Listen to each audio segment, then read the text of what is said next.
Un sentiment d'insécurité s'est emparé des Dakarois à la zone de captage et à Pikine où nos reporters se sont rendus. Les citoyens exigent l'intervention des forces de l'ordre et à défaut, ils se disent prêts à en découdre avec les délinquants.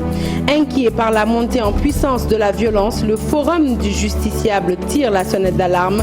Babacar Ba invite la police et la gendarmerie à accentuer leur présence dans le but de mieux protéger les populations. 5822 candidats sénégalais au pèlerinage à la Mecque, un quota en baisse par rapport aux éditions précédentes. Toutefois, bonne nouvelle pour les préposés au Hajj.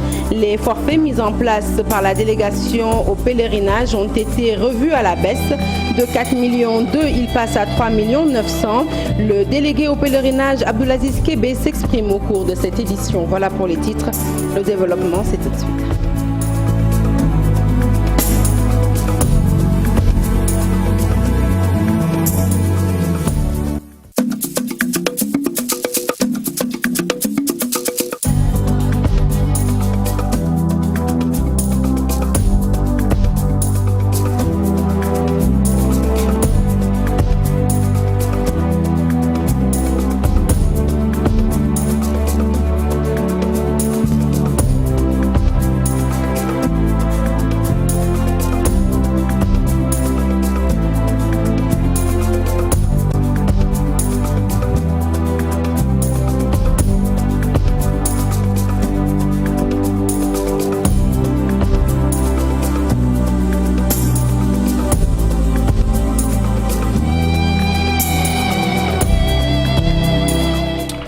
Bonsoir à toutes et à tous. Alors qu'on se remet à peine du meurtre commis hier sur une gérante de multiservices à Pikine, voilà qu'une autre affaire de crime plonge la commune de Ouakam dans l'émoi. Une bagarre entre deux individus a viré au cauchemar ce samedi. Après avoir poignardé mortellement la victime, le meurtrier a pris la fuite. Le fugitif est activement recherché par les gendarmes de la brigade de Ouakam. Les hommes du Major Sen, commandant de cette brigade, seraient sur une piste sérieuse devant aboutir à l'arrestation du tueur en cavale. Concerto de réaction naturellement après le crime crapuleux perpétré sur Kinnegay, gérante de multiservices froidement abattue sur son lieu de travail à Pikine.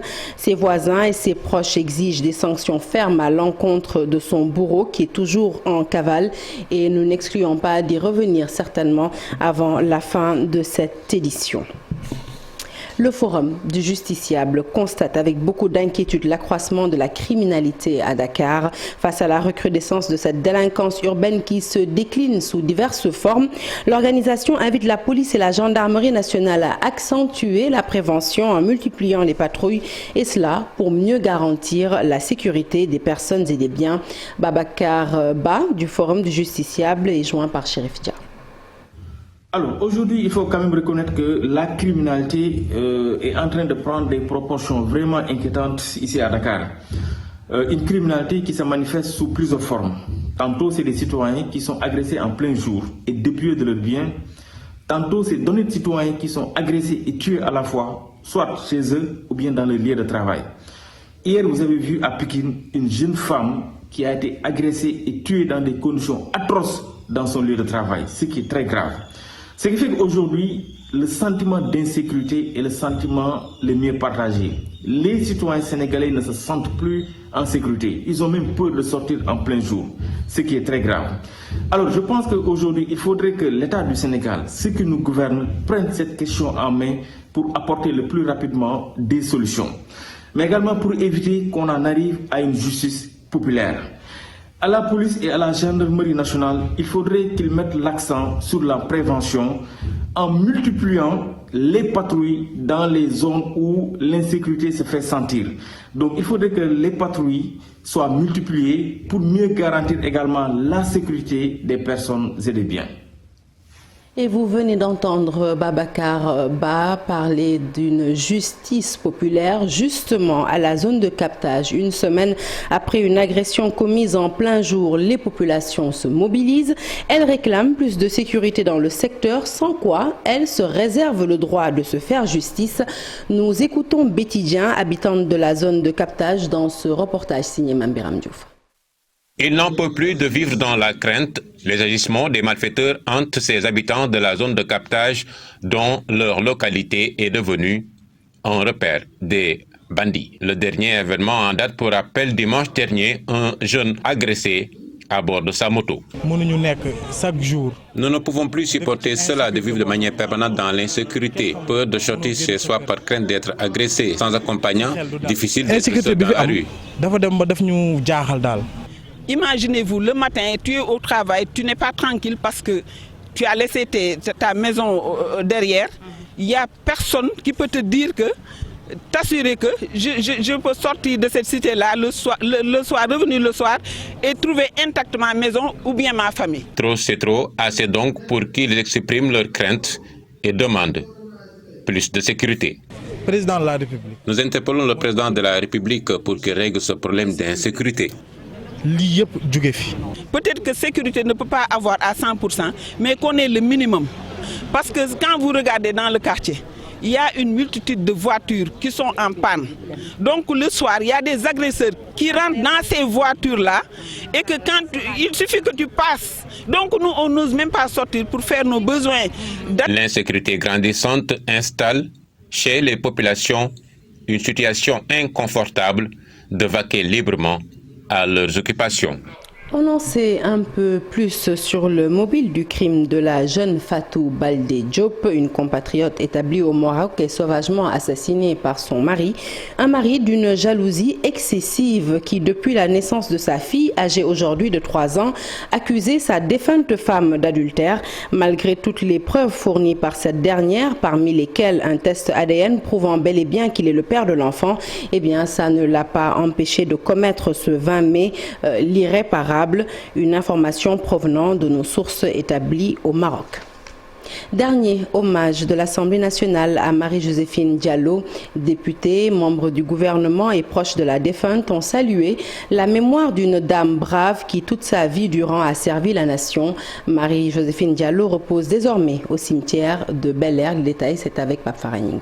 Son cercueil couvert du drapeau national devant l'Assemblée, là où elle a passé toute sa vie, Marie-Joséphine Diallo a reçu les hommages du président de l'hémicycle qui parle d'une grosse perte pour la nation.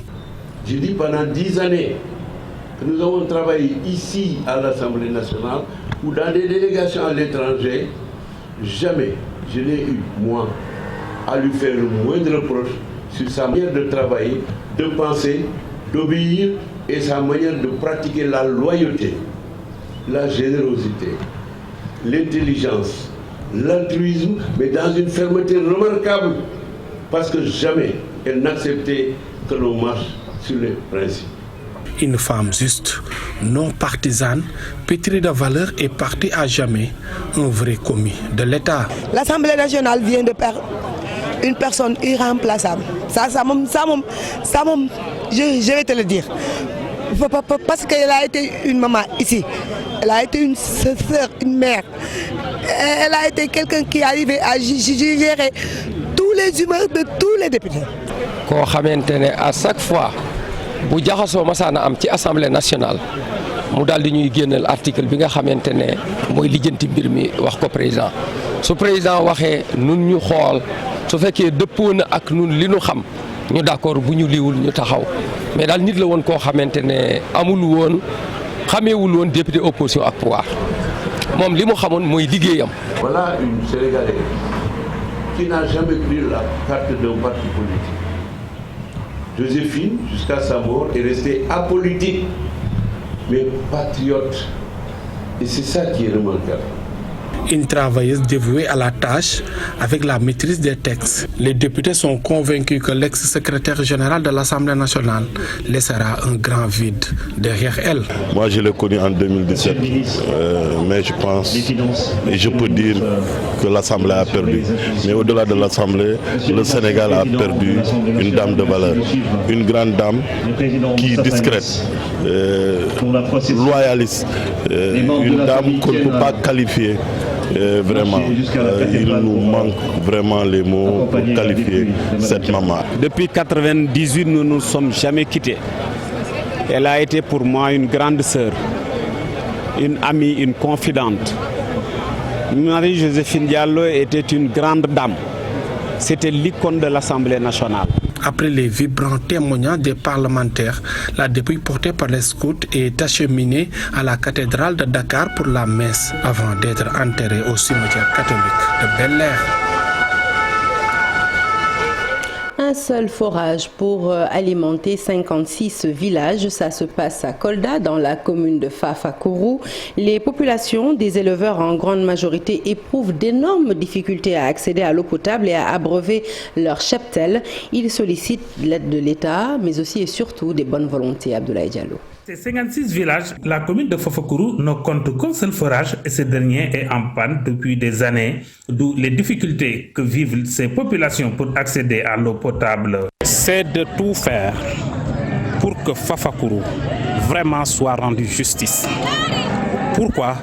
Parce que Fafakuru est une commune comme les autres communes du Sénégal. Si on voit que dans la commune de Fafakuru, qu'il y ait 56 villages et qu'il y ait un seul forage qui puisse être dans la commune, moi je le juge anormal. C'est anormal, mais ce n'est pas aussi de la faute de l'État. Peut-être l'information n'est pas donnée à qui de droit pour que vraiment gain de cause soit eu. L'élevage est la deuxième activité économique pour ces populations. Elles sont confrontées à d'énormes difficultés pour abreuver leur cheptel. Cette situation contribue à aggraver les abandons scolaires dans cette partie du pays. L'eau, nous, on n'a pas d'eau parce qu'on a un seul château d'eau dans toute la commune de Fafakuru, dans toute la commune Jédi. Il y a 56 villages.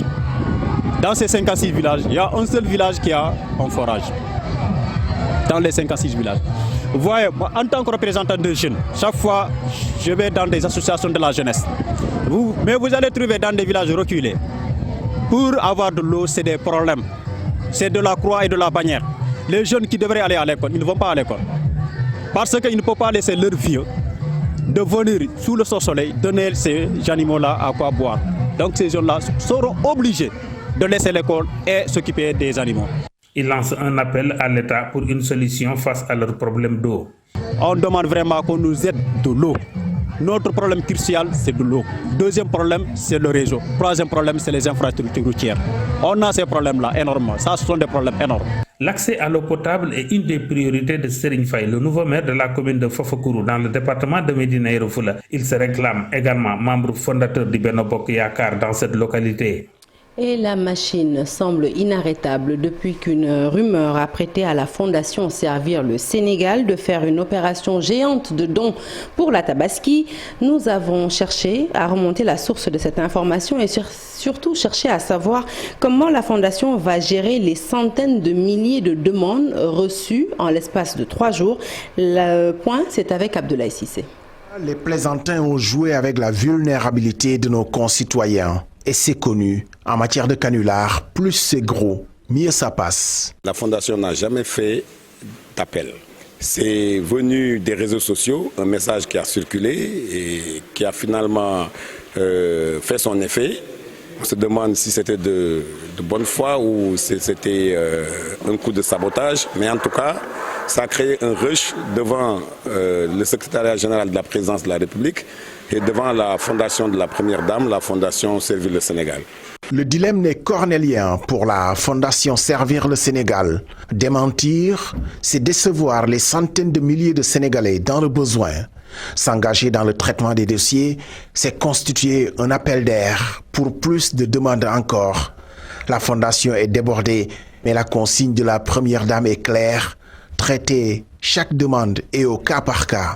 Les courriers seront traités parce que quand nous, on avait fait remonter l'information au niveau de Madame la Première Dame, c'était pour faire valider un communiqué pour démentir l'information qui a circulé dans les réseaux sociaux. Et elle nous a dit non, il ne faut pas démentir parce que c'est des citoyens. Du moment que les courriers sont déjà là, les gens passent la journée devant la fondation pour les déposer, il faut récupérer les courriers et les traiter. Et elle a précisé qu'il faut les traiter avec toute la dignité qui s'y est, comme si on avait reçu 2 ou 3 courriers. Il n'y a qu'à voir comment les camions déchargent ces tonnes d'enveloppes et chaque jour un peu plus de demandes qui arrivent. C'est un travail fastidieux dont les perspectives renvoient forcément certains demandeurs au-delà de la fête de Tabaski. En traitement de 2 jours, nous sommes environ à 40 000 personnes traitées. Ça ne fait pas le 10e de ce que nous avons reçu. Même si on commence tout de suite pour le traitement, mais on ne va pas boucler cette affaire avant la fête de la Tabaski. Donc il y aura de l'espoir cassé ça et là. Les gens y passent la journée.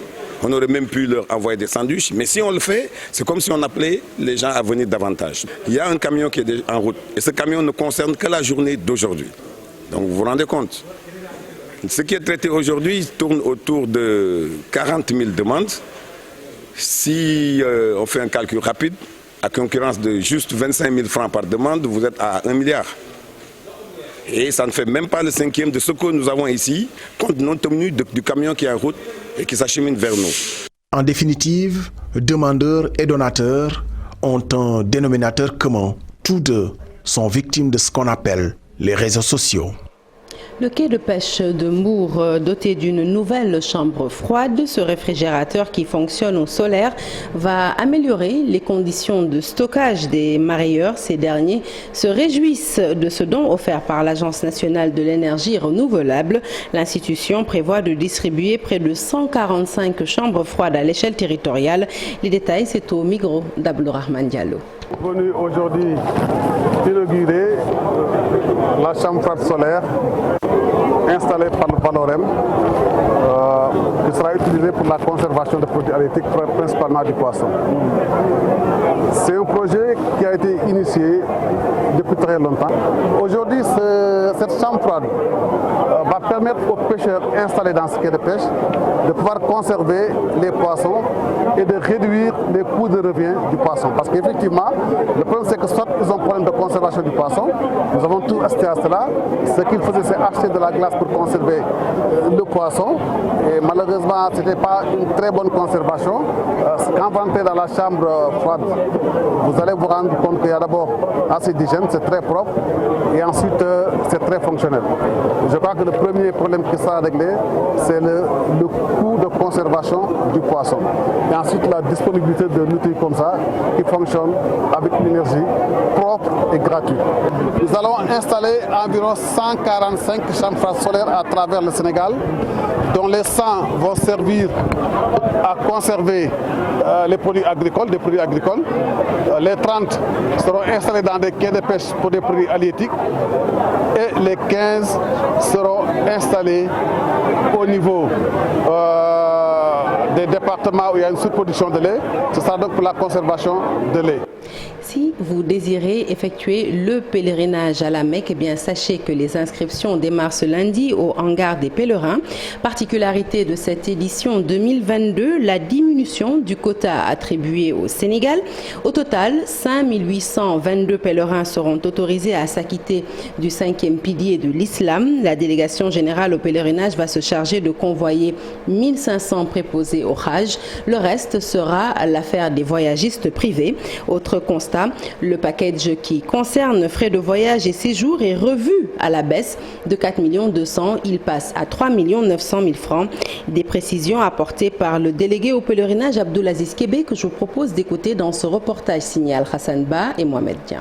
Le Sénégal bénéficie juste de 45% de son quota habituel, soit 5 822 pèlerins répartis entre la délégation et les voyagistes privés organisés en 12 groupements. Nous sommes parvenus à avoir 12 groupements bien structurés avec un protocole qui organise le fonctionnement de ces groupements-là. Donc ces groupements se partagent 4 322 pèlerins, Inch'Allah Ta'ala.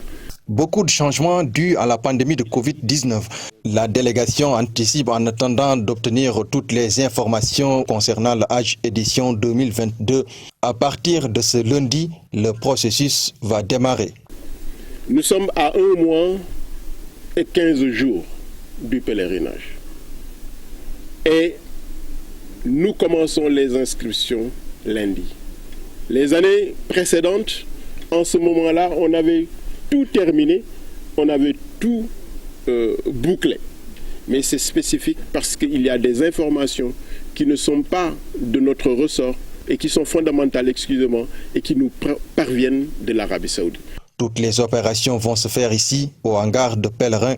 L'Arabie Saoudite ne badine pas avec les conditions fixées. Déjà pour l'âge, c'est 65 ans, pas plus. Et 3 jours avant le voyage, il faut un test PCR. Les règles qui sont édictées par l'Arabie Saoudite font de sorte que seuls ceux qui sont nés entre le 1er juillet 1957 et maintenant, ce sont seulement ces gens-là qui peuvent aller accomplir le pèlerinage pour cette année.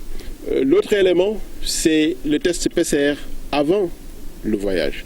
Le gouvernement saoudien exige un test PCR de 72 heures avant le décollage.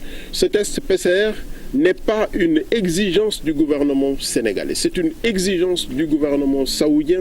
Plus qu'un mois, 15 jours avant le démarrage du Hajj 2022, les autorités sont en train de voir comment faire voyager les futurs pèlerins avec une seule compagnie aérienne.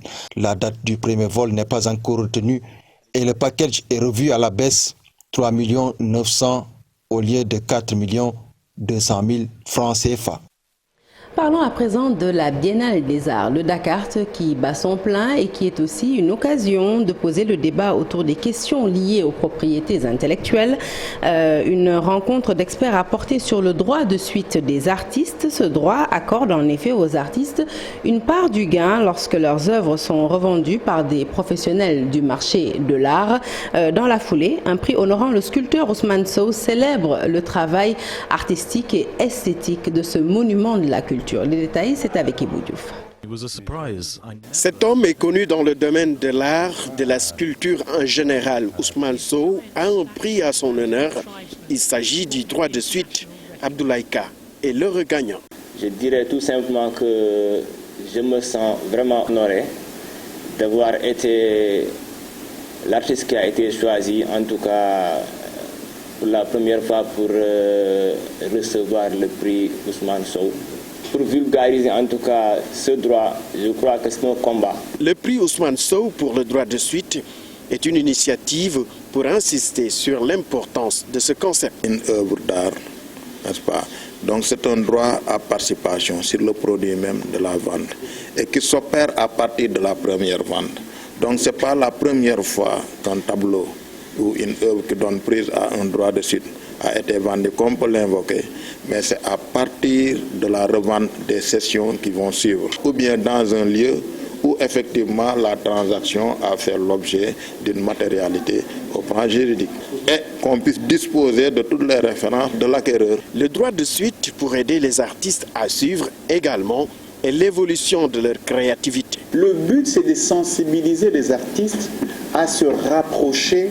C'est aussi pousser les artistes, surtout comme Abdoulaye Ka dans l'art contemporain, à aller puiser dans la créativité, à aller chercher des formes innovantes, sensibles, engagées. Gens qui peuvent acheter ces œuvres-là et les exploiter et devenir même des millionnaires. Pendant ce temps, l'artiste vit dans la pauvreté, ce qui est un peu dommage et regrettable. Donc voilà, ça, ce qui a été mis en place nous permet de nous discipliner nous-mêmes et aussi de se dire, voilà, il y a un endroit où, en tout cas, si je déclare mon œuvre, une fois que j'ai déclaré mon œuvre, cette œuvre-là sera suivie.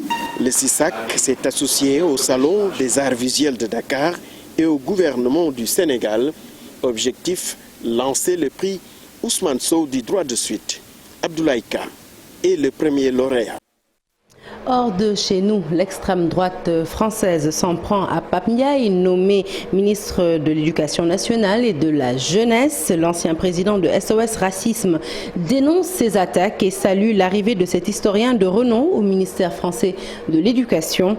Une première depuis la 4e République et tout un symbole, selon Fodé Silla, interrogé par Chérif Dia. C'est un historien réputé, connu et reconnu, spécialiste des questions de lutte contre les discriminations raciales. C'est aussi une personne qui nous a beaucoup fait voyager, rêver à travers sa belle écriture et sa littérature. Et puis, je crois aussi qu'il mérite d'avoir ce ministère parce qu'aujourd'hui, on a besoin de réconcilier l'ensemble du monde scolaire.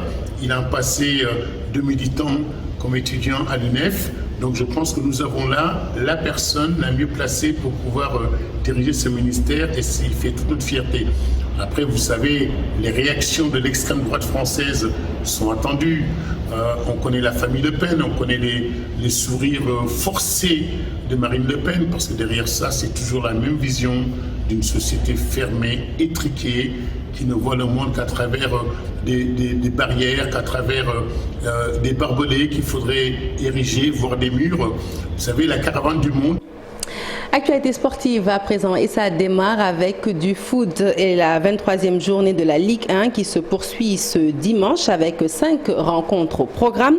Le leader, le Casa Sport, se déplace à Dakar pour défier l'US Gorée. Sa dauphine Génération Foot part aussi faire face à Teungueth FC. Le récit est signé Cheikh Salibou Diarra.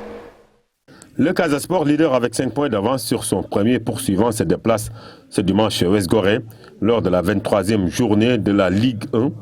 Un déplacement à Dakar qui va loin d'être facile. Son adversaire en lutte pour le maintien est sur 2 rencontres sans défaite.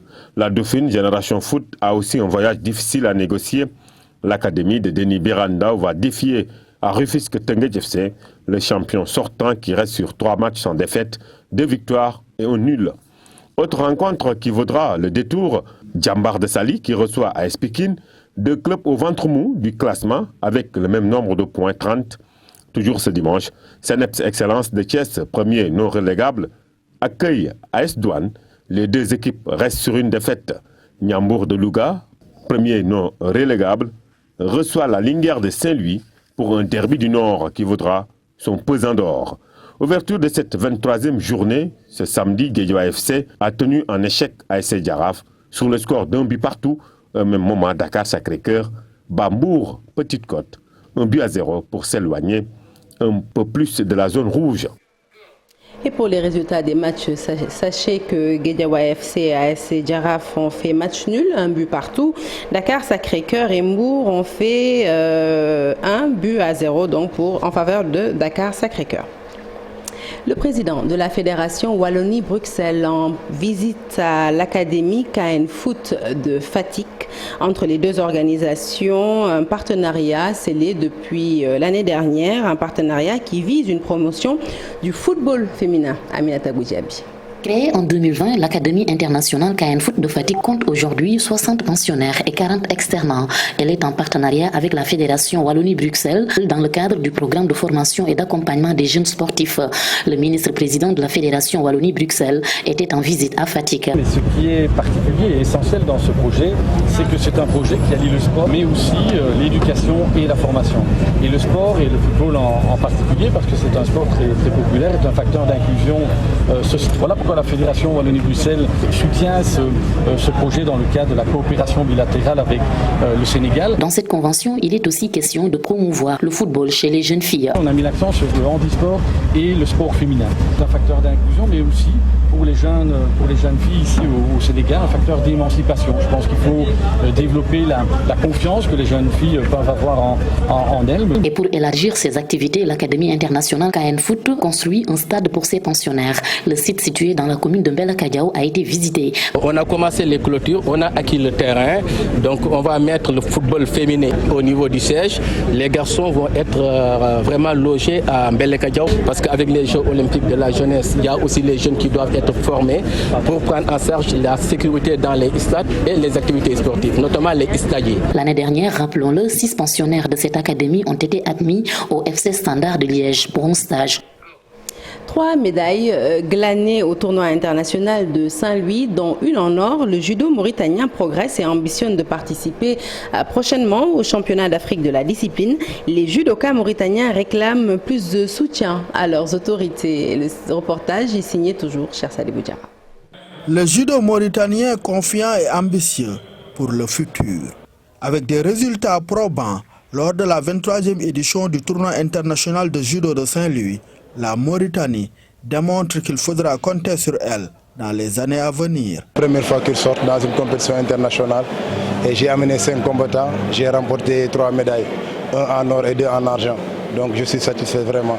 Nous-mêmes on est passé ici, on a été ici plusieurs fois champion de Saint-Louis ici. Donc on est en train de transmettre le savoir aux enfants pour eux aussi qu'ils nous dépassent, qu'ils dépassent le niveau qu'on a mis ici. Que j'ai d'autres petits même qui sont plus dangereux qu'eux. Et on est en train de préparer la relève et on sait qu'on aura, Inch'Allah, un champion d'Afrique ou bien un champion du monde venant de la Mauritanie, Inch'Allah. Cette participation réussie dans un tournoi international très disputé décuple l'ambition du judo mauritanien, très peu prise en compte au pays. En quart de finale, tu vois des goals de score, ça veut dire que vraiment le niveau est très élevé, vraiment. Voilà. Et ils ont pris l'expérience et en retournant aussi, on va redoubler d'efforts, on va travailler encore plus, mettre encore le paquet pour pouvoir avoir d'autres médailles encore, Inch'Allah. Le judo avance petit à petit en Mauritanie. Nous demandons juste plus de considération. Nous voulons plus de soutien dans nos préparations et entraînements. Les autorités ne les prennent pas au sérieux. Encore loin du haut niveau africain qui va se retrouver en Algérie du 26 au 29 mai prochain, le judo de la Mauritanie profite du tournoi comme celui de Saint-Louis pour progresser. Avec des avancées considérables, il peut vite arriver au rang supérieur. Juste avant de se quitter, cette information en politique, un manque de vigilance qui risque de coûter cher aux coalitions. Ousmane Sonko, leader du parti PASTEF Les Patriotes, vient de tweeter. Il nous apprend qu'une faute d'inattention vient compromettre la liste nationale de Yewwi. Ousmane Sonko dit, je cite dans son tweet, « Dommage, une dernière faute d'inattention vient compromettre notre liste nationale et tout le travail abattu par Yewwi et risque de remettre les compteurs à zéro avec l'autre coalition. Terrible et dommage. » Voilà en substance le tweet d'Ousmane Sonko qui met fin à cette édition que je suis ravie de vous avoir présentée. L'actualité se poursuit sur toutes nos plateformes digitales. Restez connectés avec les programmes de la télévision Futur Média. Excellente suite de programmes et excellent fin de week-end.